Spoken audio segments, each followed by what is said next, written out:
everyone, Tashidalek. Today we are going to read another poem called The Last Bargain, written by Rabindranath Tagore. Okay, so today we'll recite the stanzas there and then I'll explain the stanzas in simple words to all of you. So here we go. Well, whenever we read poem, the poet plays important role there because poems are normally vague and it has a certain background meaning, alright, which could have been understood only when you understand the history of the poet. So it was written by Rabindranath Tagore, the person who composed Indian national anthem. He was from Bengal, therefore people called him Bengali polymath. A polymath is a person who has broad and diverse knowledge about different subjects. So he was a poet, a writer, a playwright, means a person who writes drama, a composer, music composer, okay, a philosopher, a social reformer who works for social justice, and also a painter. So you see that his skills, he touches many variety of skills there, right? And therefore he was called a Bengali polymath. Now the title of the poem was The Last Bargain. So you know what last means, but what is a bargain? Bargain is an agreement in which both parties promise to do something for each other. So it is like you are giving something to the other party and then the other party is returning you something back, right? And both of the party has an agreement there. Both of them are in mutual agreement, right? They both accept that both of them are going to do something. So for example, someone is looking for work, waiting to be hired. So right after you all graduate, then you will be looking for jobs, you will be searching work, waiting to be hired. He strikes a bargain. So he made the poet, the main character in this poem, right, makes a bargain, but he thinks that the bargain that he strikes is worthless. Worth means value, right? It's valueless. It doesn't have any value. He tries twice again, but doesn't like either. So he makes 2-3 times. He strikes bargain there with people to be so that he could be higher, but then he doesn't like all of them. Finally, in the last bargain, so in the last bargain, when he is hired for nothing whatever, he is happy as never before. So in the last bargain, although he was hired for nothing, right, the other party was giving him or paying him in return nothing, but then he was as happy as never before. What is the bargain and why is it the best? So what is that last bargain and why did the poet say that that's the best bargain? Okay, the bargain lani pyun lana chong dik bala ore ro mingi phala ro at geja muthun cheche ani ngegi kran la dichena phajogi chu dichi ore lana ro ta kesim sangma sese sinani chong dik bala la gre ta di nanglo la khala na miji yore midro khona lega che ro yu gala khola lega ta gore ro miji khola higher chi ro lega ti ro ta den dol khogi ani bargain che bargain nanda chong dik ro phal do ngi khran chi lega chi ro ting이 그 샵지 슈추에네 교랑 알아니 갈라 볼라는 딱 가리시 갈라 가르라 그래라 도가라니 거기 창마초 매겨로 워드레스 린타 매겨로 초르레 네 타마델라와 안 고란기 다 총직 타마디니 얘도 고란 주 가게라고 말이로와 nothing 이내야 고란 세바디페 냐말라만다시 와 대어톱 개오 규요 충 다디 총직 가르르 시리즈 거기 타마들라 우리 총직도 약속 가지는 레스라 되잖아 아주 봄들로 해야 돼. Okay, so it has 4 stanzas and then we'll read each one of it. Each one has a particular story there, a particular bargain. Come and hire me, I cried, while in the morning I was walking on the stone-paved road. Sword in the hand, the king came in his chariot. He held my hand and said, I will hire you with my power.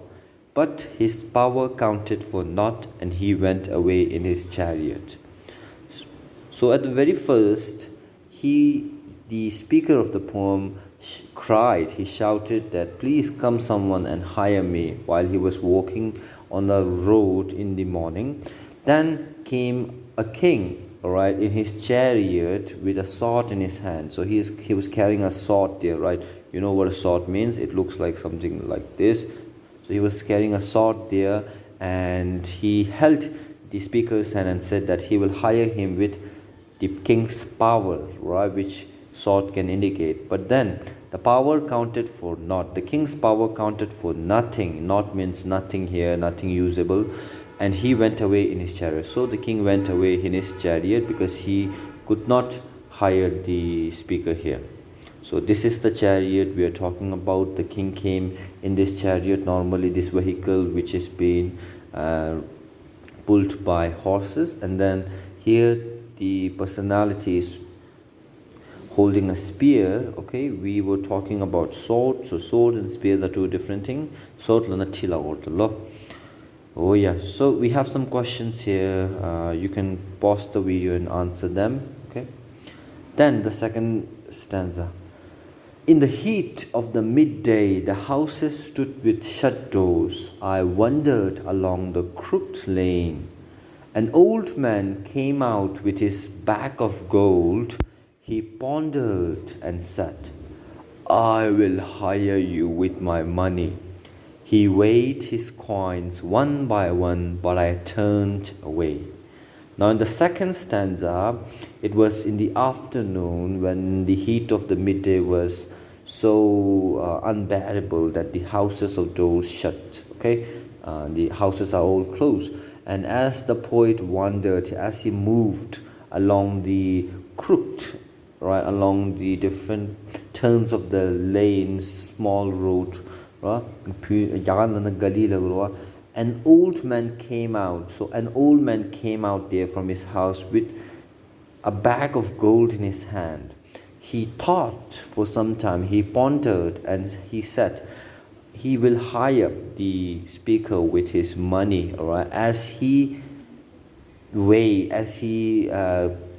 put down his coins one by one.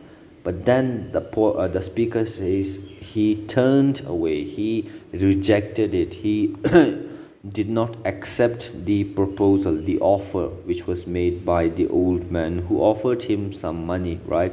So in the first stanza, the king offered him power. Here, the old man offered him money, right, wealth. Now you can pause video again and think of the answers here. Now the third one. It was evening, the garden hedge was all aflower.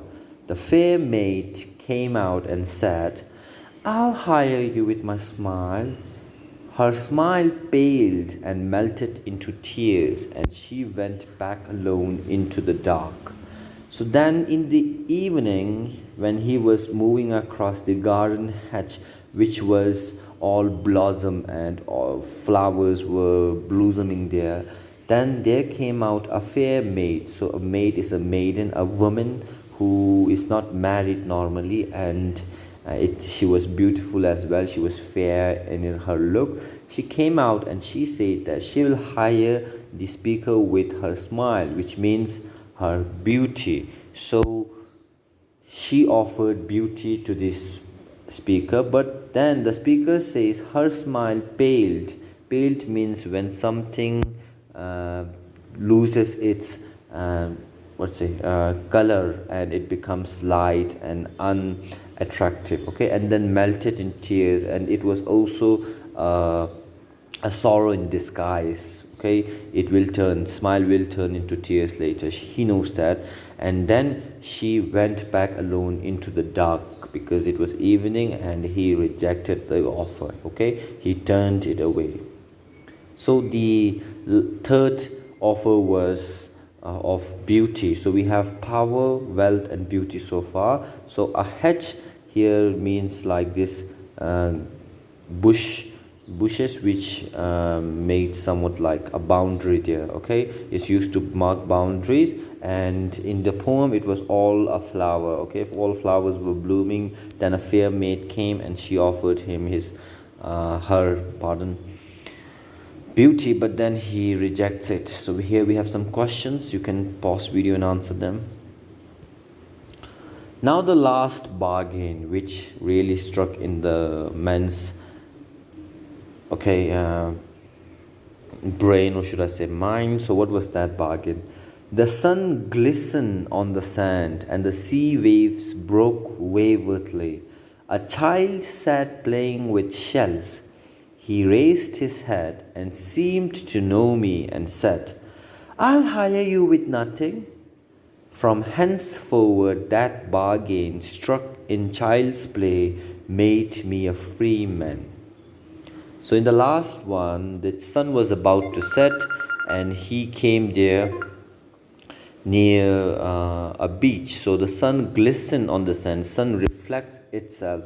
It sparkles light as the sea waves were coming waywardly in different, order. There, a child was playing with shell as he was sitting there. Okay, he was playing with shells.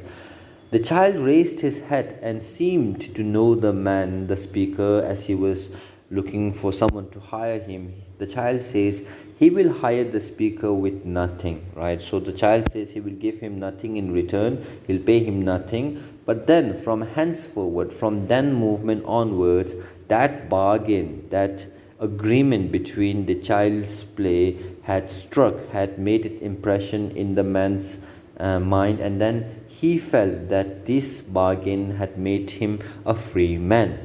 So the last one was actually hiring someone with nothing. That means the man, the speaker of this poem, felt like he has now joy to play with this child, and also has the freedom to work upon his own will without getting bound into a certain obligations there. Okay, ta khona thamadila khachilana ta pu chibedigi khora khakuji te medugala khona rawa chik chorerwa kesi michigi ngana nyushte ochenge lega chigiyona, then I will be under him, right? I have to work for him because he's paying me something in return. I have to give my service for the payment. But then here the child is offering him nothing back, so he felt free and happy and relaxed, because now he was a free man who can do whatever his spirit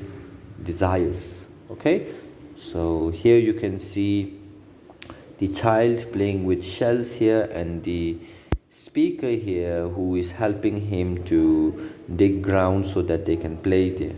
Okay, and it was near beach, so sea waves are over there, and the sands are all glistening as in the picture clearly it is depicted. So here we have some questions. Pause the video and think of the answers. Now these are working with the poem questions and answer, which are from your textbook, and with that we are done. Thank you all. I hope you all have learned something new. In case there's any question or doubt, feel free to leave a message. Thank you all.